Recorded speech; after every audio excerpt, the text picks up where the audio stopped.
वाह मम्मी, दाल बहुत बढ़िया बनी है। क्या खाक बढ़िया बनी है मम्मी, मजा नहीं आया बिल्कुल भी।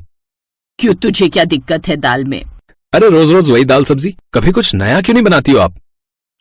अरे भैया अच्छा तो है, कितना टेस्टी खाना है। ऐसा है तो चुप हो जा, समझा? आरव चुप हो जा। हाँ बेटा, तू बोल क्या खाना चाहता है? कुछ भी बनाओ ना अच्छा सा, पर ये दाल चावल कुछ दिन दूरी रखो मुझसे। और इसका क्या है, इसे तो घास फूस भी दे दोगे तो ये आराम से खा लेगा और बाद में कहेगा मम्मी वाह क्या घास बनाई थी आपने, और ये भूसा भी बहुत ही टेस्टी है। आर्यन ने अपने छोटे भाई आरव का मजाक उड़ाया तो बेचारे आरव को छोड़कर बाकी सब लोग हंसने लगे। आरव के साथ ये व्यवहार इसलिए था क्योंकि वो आरती और दिनेश का सगा बेटा नहीं था। दिनेश के छोटे भाई और उसकी पत्नी की मौत के बाद आरव की जिम्मेदारी अब आरती और दिनेश पर ही आ गई थी, जिसे वो बेमन से निभा रहे थे। फिर उसी शाम, मम्मी क्या कर रहे हो? रात के खाने की तैयारी कर रही हूँ। मम्मी कोई काम है तो मुझे बताओ ना, मैं आपकी मदद कर देता हूँ। अच्छा तो फिर एक काम कर, ये आलू प्याज छीलकर काट दे बारीक बारीक। बस इतना सा काम अभी कर देता हूँ। आरव अक्सर आरती की रसोई और घर के बाकी कामों में मदद करता था। फिर थोड़ी देर बाद उसने कहा, मम्मी एक बात कहूँ? हाँ बोल। भैया की जॉब भी लग गई है, अच्छा कमा भी रहे हैं, तो भैया की शादी करा दो अब। क्यों, तुझे बड़ी जल्दी है आर्यन की शादी कराने की? नहीं नहीं, मुझे कोई जल्दी नहीं है। मैं तो इसलिए कह रहा था कि घर में बहू आ जाएगी तो आपका मन भी लग जाएगा और काम भी हल्का हो जाएगा। हाँ हाँ देखते हैं। आरती ने आरव की बात को इग्नोर करते हुए कहा, लेकिन ये बात आर्यन ने सुन ली और वो झट से बोला, अबे अगर तुझे कोई लड़की पसंद है तो सीधा मम्मी को बोलना। तू मेरी शादी के पीछे क्यों पड़ा बे? अरे नहीं भैया, ऐसी कोई बात नहीं है। अच्छा वैसे ये होगा भी कैसे? अपनी शक्ल देखिए, कौन लड़की शादी करेगी तुझसे? आर्यन और आरती हंसने लगी और बेचारा आरव मुंह लटकाए वहां से चला गया। फिर उसके जाने के बाद, वैसे आर्यन वो ठीक ही कह रहा था, तेरी शादी करा देते हैं अब। क्या माँ, कहाँ उसके चक्कर में पड़ गई हो? अरे भाई क्या बातें चल रही है माँ बेटे में? देखो ना पापा, ये आरव माँ के कान भर रहा था, कह रहा था कि आर्यन भैया की शादी करा दो। हाँ तो ठीक ही तो कह रहा है, तेरे बाद ही तो उसकी शादी होगी और तुझे तो किसी भी उम्र में एक से एक सुंदर लड़की मिल जाएगी। पर उसकी शक्ल देखिए, 3-4 साल और गुजर गए तो पता नहीं बेचारे को लड़की मिले कि ना मिले।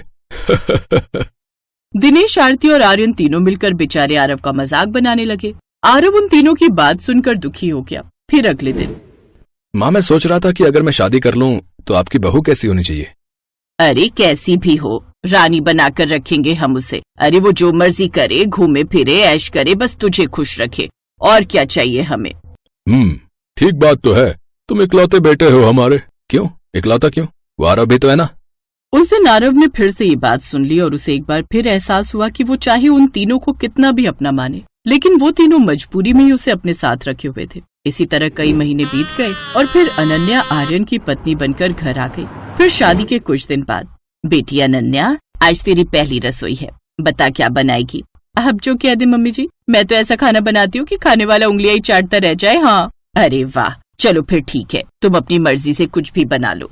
जाइए आप आराम से टीवी देखिए, मैं झट से कुछ टेस्टी सा बना कर लाती हूँ। आरती बहुत खुश हुई और उसने बड़े प्यार से अनन्या के सिर पर हाथ रखा और थोड़ी देर बाद डाइनिंग टेबल पर ढेर सारी कटोरियां, कांटे, चम्मच और हर आदमी के लिए 3-4 प्लेटें रखी हुई थी। ये देखकर दिनेश ने आरती से पूछा, अरे बाप रे, ऐसा क्या बन रहा है? अरे अनन्या की पहली रसोई है, पता नहीं क्या क्या बनाएगी, उसकी मदद कर रही हूँ। पहले बेचारी खाना बनाएगी, फिर बर्तन लगाएगी, इसीलिए मैंने ही बर्तन लगा दिए। हाँ ये अच्छा किया तुमने। आरव तो एक काम कर। जी पापा जी। तू ना सबके लिए सूप की कटोरियां भी रख दे और गहरे वाली चम्मच भी। बड़े घर से आई है, वहाँ खाने से पहले सूप पीने का रिवाज जरूर होगा। हाँ पापा सही कहा, मैं अभी रखता हूँ। थोड़ी देर बाद सभी लोग डाइनिंग टेबल पर आकर बैठ गए। अब वो बेसब्री से खाने का इंतजार कर रहे थे। तभी रसोई से अनन्या बाहर निकल कर आई। उसके हाथ में एक बड़ा सा बर्तन था। लीजिए, मेरी स्पेशल डिश आ गई है। पर मम्मी जी, ये इतने सारे बर्तन किस लिए? वो अभी तुम और खाना लाओगी ना, तो इसीलिए मैंने ये सब लगा दिया। और खाना?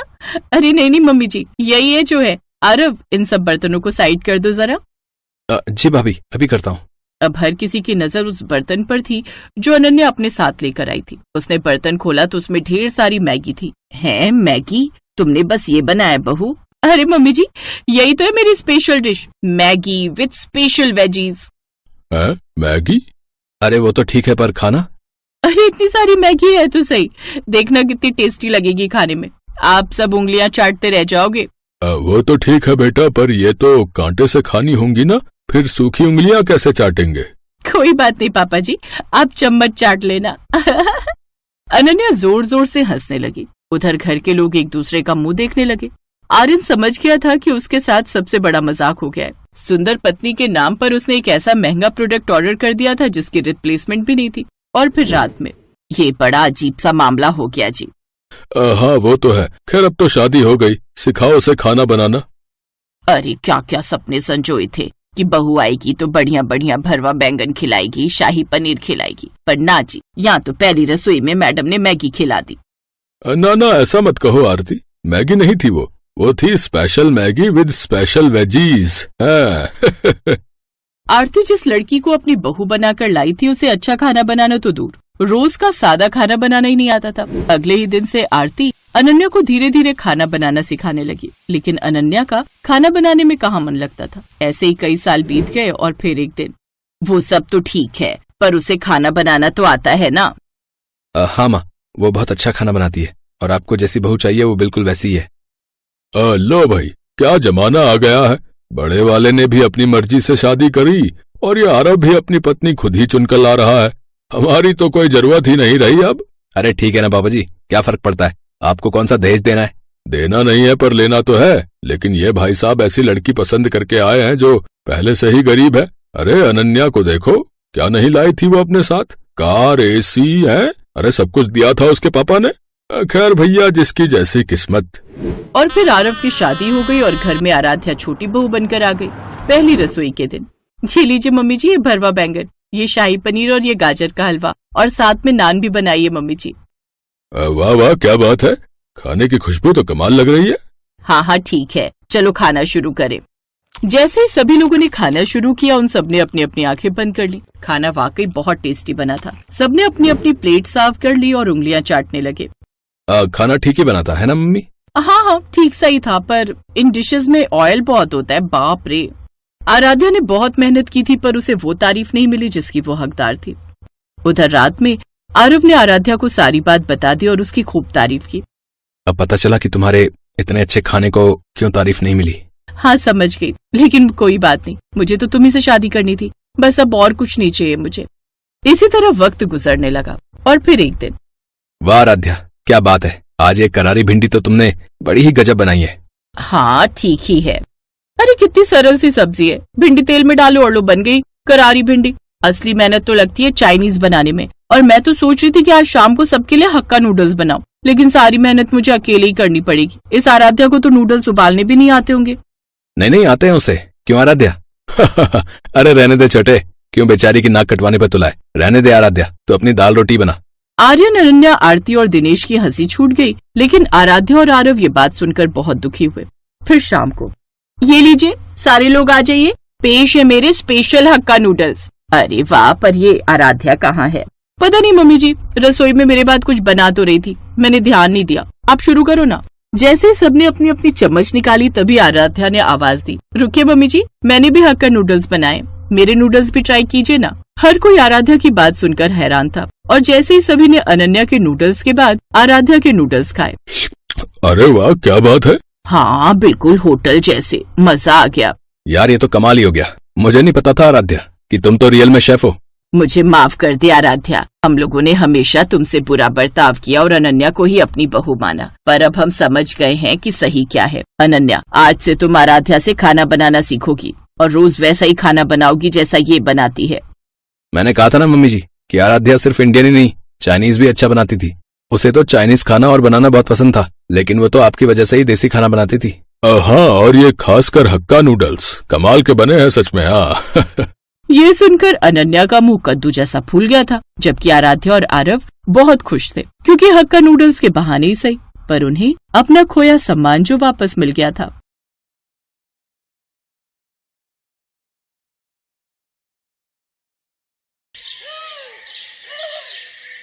रूपनगर में सीमा अपने बड़े लेकिन गरीब ससुराल में रहती थी। उसके ससुराल में उसके सास ससुर, पति और 4 साल की बेटी रूही थी। सीमा का पति अशोक एक फैक्ट्री में गार्ड का काम करता था। एक रात काम पर जाते वक्त उसका एक्सीडेंट हुआ और उसके दोनों पैरों में गहरी चोट लग गई और कुछ महीने के लिए डॉक्टर ने उसे बेड रेस्ट के लिए बोल दिया था। अशोक की ऐसी हालत देख फैक्ट्री के मालिक ने उसको बिना तनख्वाह दिए छुट्टी पर भेज दिया। इसलिए घर खर्च चलाने के लिए सीमा ने लोगों के घरों में काम करना शुरू कर दिया। क्या नाम है तुम्हारा? जी सीमा।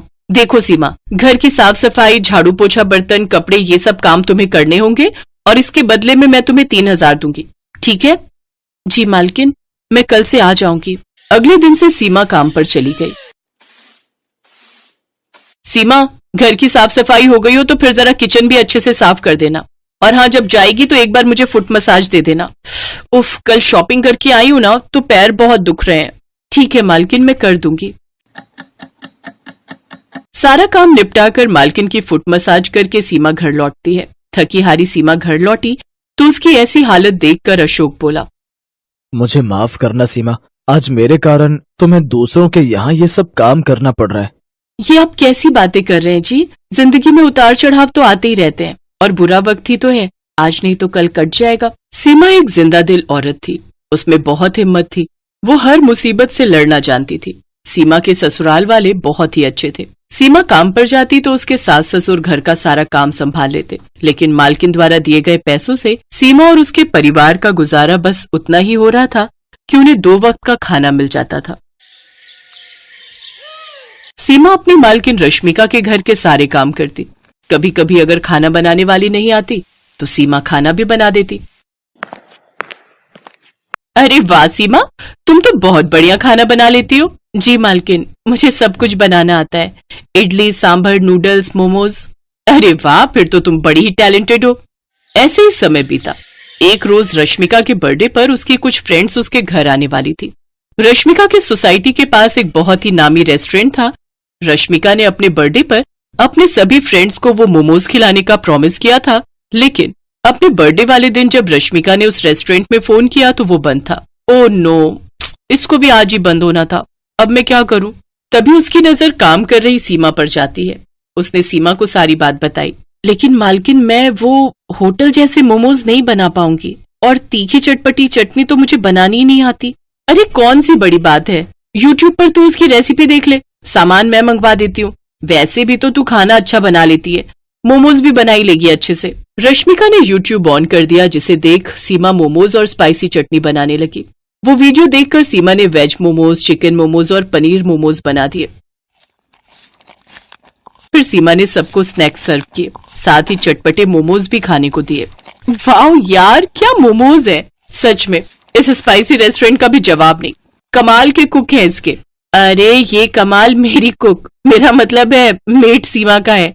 वो रेस्टोरेंट तो आज बंद था, इसलिए मैंने इसे ही बोल दिया बनाने को। क्या सच में? लेकिन इन्हें खाकर तो ऐसा लग रहा है जैसे किसी महंगे रेस्टोरेंट से मंगवायो। सचमुच जवाब नहीं इसका। उन सब ने ज्यादातर मोमोज ही खाए। सबको मोमोज इतने पसंद आए कि मोमोज ही कम पड़ गए। सीमा भी अपनी तारीफ सुनकर बहुत खुश थी। घर आकर उसने ये बात अपने ससुराल वालों को बताई। हमें तो पहले ही पता था हमारी बहू बड़ी हुनर वाली है, जो भी काम करती है दिल से करती है और उसमें जान डाल देती है। ऐसी बात है तो माँ कभी हमें भी मोमोज बनाकर खिलाओ, वो भी चटपटे वाले। ठीक है मेरी बच्ची, मैं कल ही तुम सबके लिए बिल्कुल वैसे ही मोमोज बनाऊंगी। अगले दिन सीमा ने घर में मोमोज बनाए और सबको खाने को दिए। मैं ना कहती थी मेरी बहू के हाथों में तो जादू है, जादू। अरे मैं तो कहती हूँ तू लोगों के घरों का काम छोड़कर मोमोज बनाना शुरू कर दे, अच्छी कमाई हो जाएगी। लेकिन इन सब के लिए पैसे कहाँ से आएंगे? मैंने कुछ पैसे जोड़ कर रखे हैं बहू। जब राशन के लिए पैसे देती थी तो उसमें से मैं थोड़ी बचत कर लेती थी बुरे समय के लिए। अब उन्हीं पैसों से मोमोज बनाने का सामान आएगा। सीमा की सास कनस्तर में छुपाए हुए उन पैसों को ले आती है और सीमा को दे देती है, लेकिन वो सिर्फ 1800 रुपए ही थे। ये देख सीमा उदास हो जाती है। क्यों उदास होती है बहू? हर काम की शुरुआत छोटे से ही होती है। आप ठीक कह रही हैं माँ जी, अब मैं इसी से अपना काम शुरू करूंगी। अगले दिन से सीमा ने रश्मिका के घर का काम छोड़ दिया। फिर वो बाजार गई और मोमोज बनाने का सामान ले आई।